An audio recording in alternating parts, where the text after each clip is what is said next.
Среќен крај на драмата што почна трагично. Мажот кој се закануваше со часови дека ќе се самоубие, сакајќи да скокне од 7-миот кат од зграда во близина на Мавровка, се предомисли благодарение на спасувачите.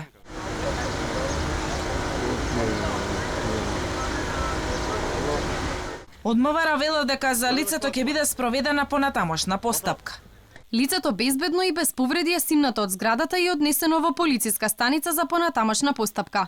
Утрово во 8 часот и 10 минути од граѓанин беше пријавено дека на наведената локација има лице на покрив од зграда и дека сака да скокне. Мотивите за обидот за самоубиство засега се непознати.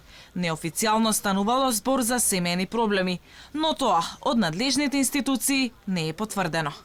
Па првична информација е дека психички расстройство и дека човекот имал некои љубовни семејни проблеми. Сличен обид за самоубиство имаше и пред 2 месеци во Скопје, каде жена на околу 35 годишна возраст сакаше да си го одземе животот, скокајќи од 5-тиот кат од зградата каде што живееше. За среќа, не заврши трагично.